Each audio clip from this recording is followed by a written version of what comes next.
prazer estar de novo aqui e a gente vai falar hoje sobre um tema que está no livro especial chamado Palavras de Vida Eterna, Chico e Emmanuel. O nome dessa reflexão é Boas Obras. Então é Emmanuel, através das mãos maravilhosas de Chico, que nos fala da necessidade das boas obras. Ele se baseia num versículo de Mateus. Quem foi Mateus, não é? Mateus era Levi, aquele cobrador de impostos riquíssimo que morava e trabalhava em Cafarnaum e que num encontro rápido com Jesus, Jesus lhe olha e diz: segue-me.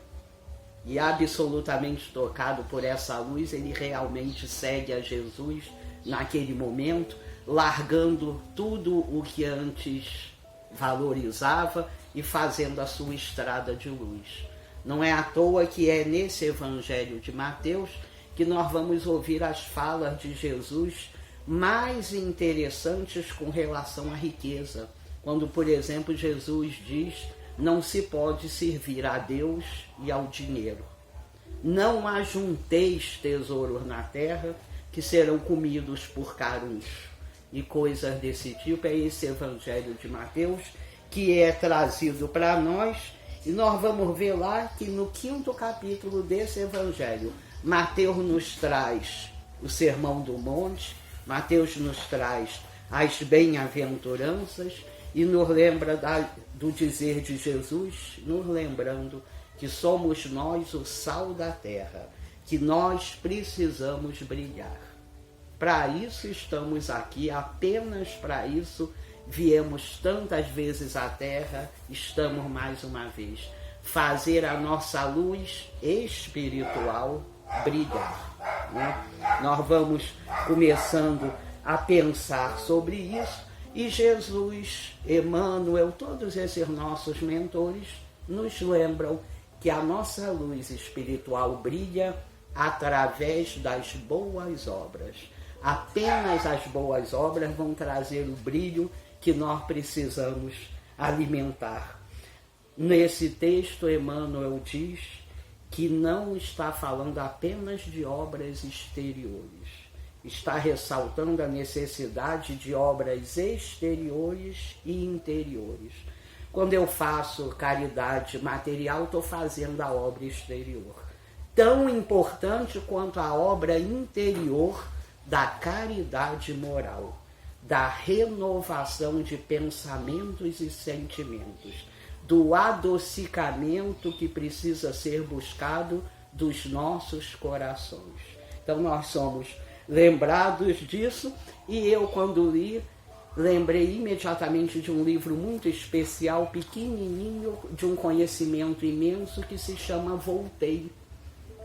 Chico psicografando o espírito a quem se deu o nome de Irmão Jacó, que era Frederico Figner, um grande empresário, que após o desencarne de sua filha Raquel, né, ele era de família judaica, mas na verdade não era ligado a nenhuma religião, e após o desencarne de sua filha Raquel, com aquele sofrimento intenso, especialmente para as pessoas que não têm nenhuma consolação, nenhuma explicação, depois de meses ele é levado, ele aceita ser levado até Ana Prado, uma médium de Belém interessantíssima, que era capaz de, através de fenômenos físicos, né, garantir a todos que assistiam a realidade do além da matéria.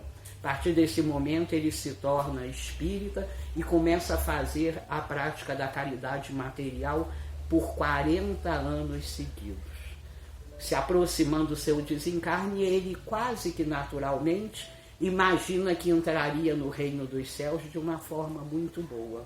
Nesse livro Voltei, ele vem mostrar a sua surpresa ao entender só depois do desencarne que, fazendo a obra exterior, havia esquecido a obra interior. Então aquela luz que ele imaginava ter é mais ou menos muitas vezes os nossos enganos, nós também espíritas, né?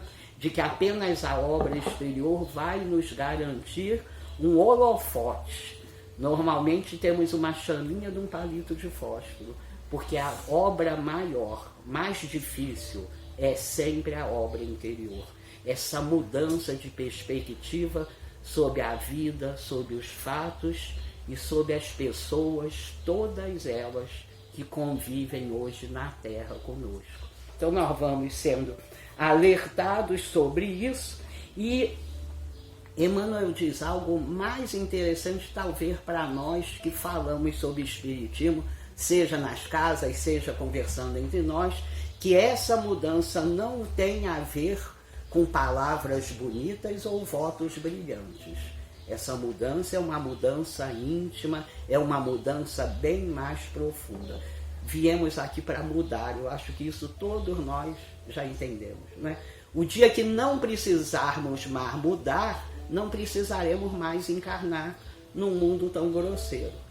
Isso já nos dá o começo de certeza que não estamos certos o tempo todo, que não é apenas a nossa opinião certa para todos os assuntos.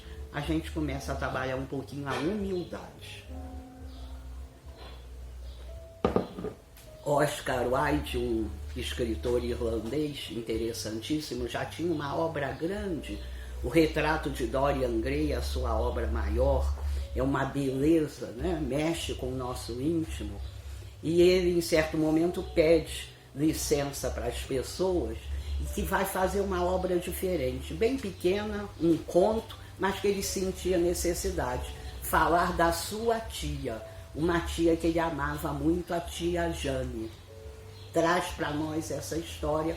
Ele era de uma família riquíssima, de uma família muito bem prestigiada, ali agora em Londres, viviam em Londres, e no meio de tanta riqueza, a tia Jane era ainda mais rica. Tia Jane, certa vez, tinha perdido a conta de quantos castelos tinha. Imaginemos essa luta, essa prova, não é? Então, tia Jane, riquíssima, vivia em Londres, até que enviuvou. Enviuvando, ficou muito amarga, muito triste, mandou fechar seus palácios e lembrou de um pequeno palácio num condado, num bairro, numa cidadezinha da periferia de Londres, e para lá se mudou apenas com meia dúzia de empregados mais amigos.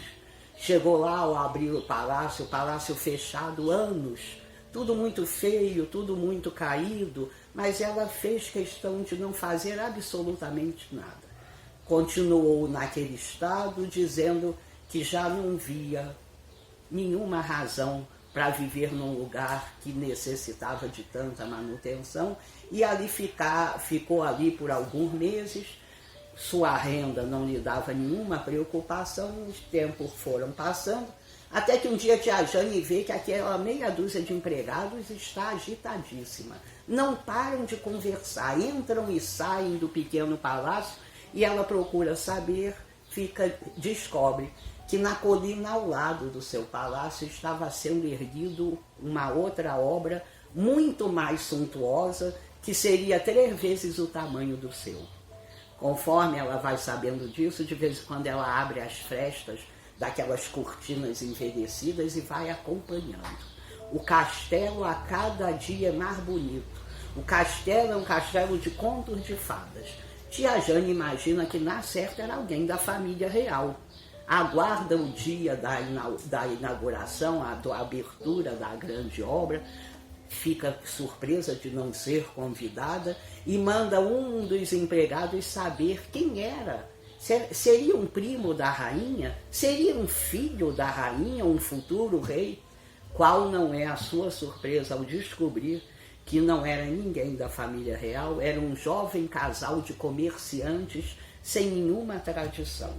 Isso fez tia Jane se irritar muito. Como é que esses novos ricos, sem sangue azul, poderiam fazer algo bem maior e mais bonito que o seu castelo? Era uma noite de inverno e ela vê, apesar daquela neve, aquele tamanho grande de carruagens belíssimas chegando. Era Londres nobre prestigiando o casal. Nesse momento ela resolve que no primeiro dia da primavera dá uma festa para deixar aquela ofuscada. A partir do dia seguinte vai a Londres, vai à Holanda, traz os melhores decoradores, os melhores cozinheiros, muda todo o palácio e investe uma fortuna, manda fazer convites em letras de ouro com o brasão da sua família. Era preciso mostrar quem morava ali, quem tinha valor. Primeiro dia da primavera, o palácio está belíssimo. São 3 quilômetros de luzes e de rosas holandesas pela estrada. Às 11 da noite, tia Jane desce aquelas escadas com um vestido belíssimo. Quase não mexe as mãos de tantas joias que havia colocado nos dedos e nos pulsos. Chama o mordomo principal, se coloca à porta do palácio e manda que a orquestra de Viena comece a tocar. 11 da noite, 11h30, 11h40, meia-noite, nenhum convidado chega. Tia Jane, mantendo o que ela chamava de dignidade, se abanava agora nervosa. 00:40, ninguém chegou. Tia Jane vai até a orquestra nesse momento constrangedor, diz que larguem os instrumentos e que façam o jantar com ela. O jantar transcorre num silêncio terrível. Acabado, tia Jane se despede e vai subindo as escadas.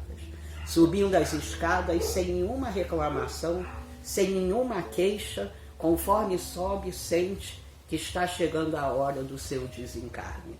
Se tranca no quarto e 1 semana depois é encontrada desencarnada. Aqueles empregados mais próximos começam a tomar as providências e uma das suas damas de companhia descobre, estarrecida, que naquela confusão toda, naquela correria entre tantos lugares, tantas obras, tanto investimento, a velha senhora havia esquecido de mandar os convites. Um autor espírita nos conta essa história, lembrando que os enganos da tia Jane são os nossos enganos também, né? Quantos investimentos, quantos projetos, como disse o Euclides, quantas vontades nós temos, mas esquecemos de mandar os convites. O que é que nós precisamos ainda fazer para que esse nosso principal projeto de chegar ao próximo túmulo melhor do que chegamos no último berço seja concretizado? Normalmente o trabalho da coerência entre o que gostamos na doutrina, entre o que falamos e o que realizamos a partir de tanta consolação. Lá no texto, o mentor nos lembra do convite sempre feito por Jesus para que façamos as boas obras. Deus é essa rádio a qual nós estamos conectados, a rádio do amor. Só nos manda mensagens boas, só nos manda carinho, misericórdia, sem nenhuma restrição. Mas há uma outra rádio a qual nós muitas vezes nos ligamos, que é a rádio do preconceito, da raiva, da maldade. Essa rádio não é obra de Deus. Nós a erguemos no nosso íntimo com o mau uso do livre-arbítrio. Conforme a gente vai entendendo que o convite a ser mandado, nós vamos tirando do nosso íntimo tudo que não é caridoso, tudo que não é fraterno, tudo que atrapalha a nossa evolução. Nós estávamos falando aqui agora rápido de encontros espíritas. Teve agora em julho um muito interessante em Pedro Leopoldo, né? Pedro Leopoldo, a terra de Chico Xavier, é maravilhoso ir lá, eu já fui várias vezes, e agora estão começando a fazer encontros espíritas lá. Haroldo Dutra Dias participou desse segundo encontro agora em julho, falando sobre também essa necessidade de fazermos as diferenças, de trabalhar a nossa coerência. Ele nos diz que uns escolhem produzir armas e drogas, outros produzem remédios, que uns escolhem destruir a natureza, outros escolhem preservá-la, que uns escolhem construir os muros do preconceito racial, sexual, social, religioso. Nós somos muito criativos, né? Uma enormidade de preconceitos, mas em compensação muitos já estão escolhendo derrubar esses muros. Uns escolhem o caminho da dor, outros acabam, por amadurecimento, escolhendo o caminho do amor. E aí eu lembro do 7º livro da coleção A Vida no Mundo Espiritual, Entre a Terra e o Céu, Chico Xavier e André Luiz. Nesse momento, André Luiz está com um amigo participando de uma palestra de um ser que desce de zonas celestiais belíssimas, o chamado ministro Sânzio. Sânzio vem dar uma palestra e André Luiz descreve aquele bem-estar, aquela alegria, aquele amor que vai planificando as suas dores, as suas dúvidas. No final, os dois conseguem um pequeno encontro com Sânzio.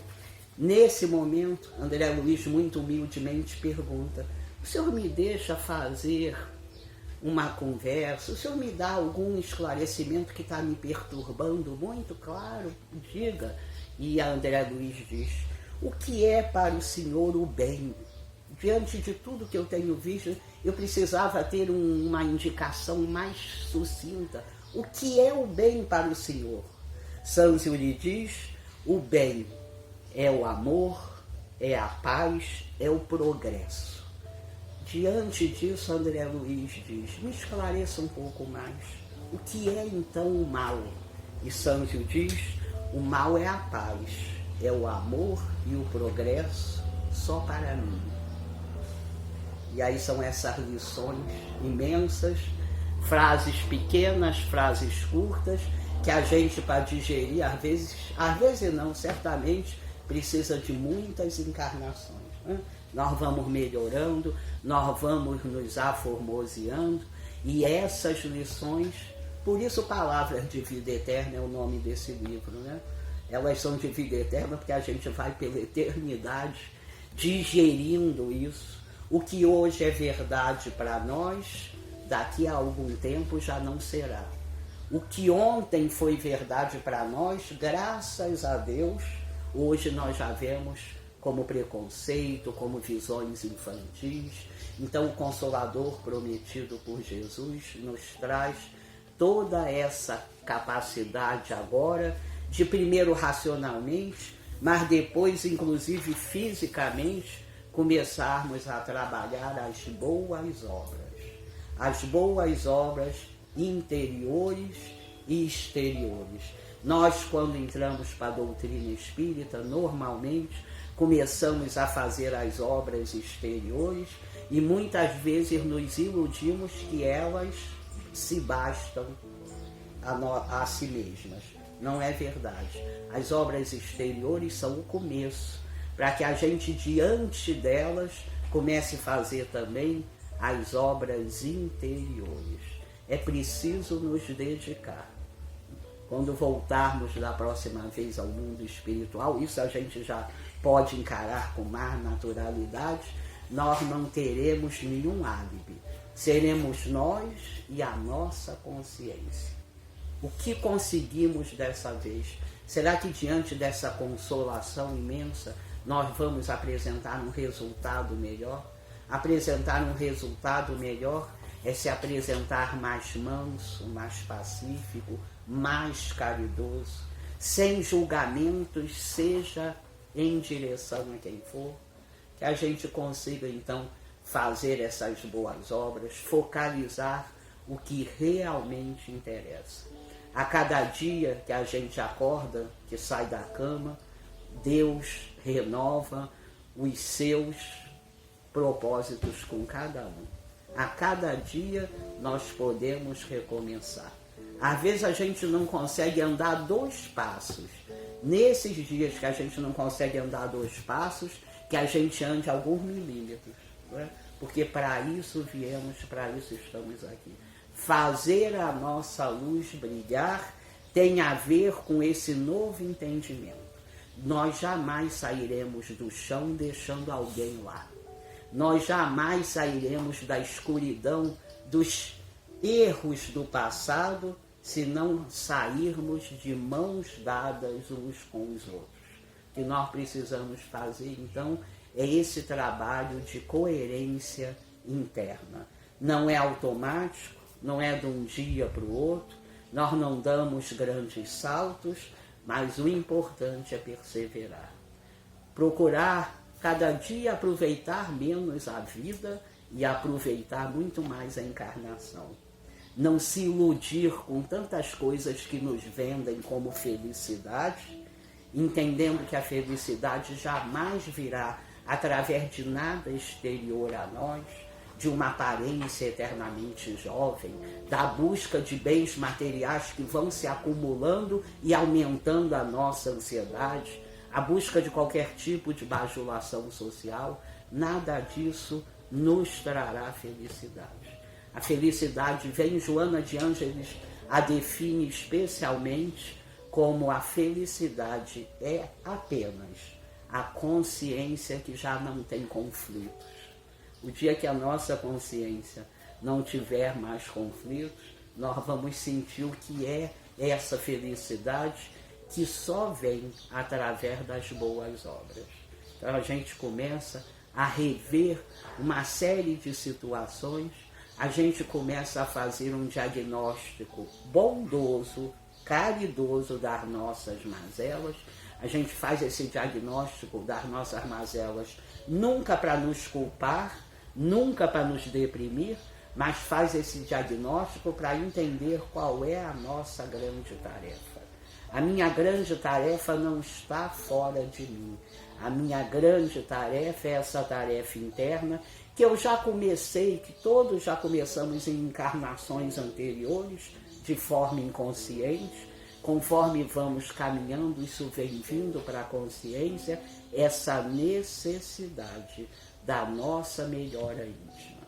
Tudo, absolutamente tudo, contrário ao amor de Deus, que se derrama sobre todas as suas criaturas, precisa ir sendo extirpado de nós. Todos nós ainda temos uma série dessas dificuldades, não tenhamos nenhuma ilusão. É preciso olhar para dentro de nós e com bondade, com paciência, não é? A gente precisa também disso, a gente vai fazendo o que necessita. As boas obras serão, então, esse resultado desse nosso esforço que será levado para o mundo espiritual da próxima vez que formos para lá. Bezerra de Menezes, esse grande espírito, nós agora, 29 de agosto, lembramos do seu aniversário. Bezerra de Menezes nos lembra que ao voltarmos ao mundo espiritual, não carregaremos nada dessas coisas pelas quais corremos atrás, pelas quais nos consumimos. Nos apresentaremos no mundo espiritual totalmente nus. Quando ele quer dizer isso, é a imagem de tudo isso que a gente valoriza. Teremos as nossas mãos em concha e nelas apenas colocaremos quantos pratos de comida demos, quantas lágrimas enxugamos. Também como símbolo da caridade material e da caridade moral. Que a gente consiga, então, nessas boas obras, mandar os convites que todos necessitamos. Os convites para nos tornarmos pessoas mais doces, mais caridosas, verdadeiros cristãos, que pelo menos no meu caso eu vou precisar ainda de algumas encarnações. Mas a gente vai começando, né? A gente vai começando. O importante é, diante desse bem que a doutrina vem trazendo a nós, não descansar nem um minuto, né? Não descansar. Ter sempre em mente qual o objetivo. Eu agora parei aqui numa padaria que um amigo meu me mostrou há tempos atrás e eu fiquei encantada. Por mais que a gente tenha muita dificuldade, a gente vai em algum momento vendo que estamos melhorando.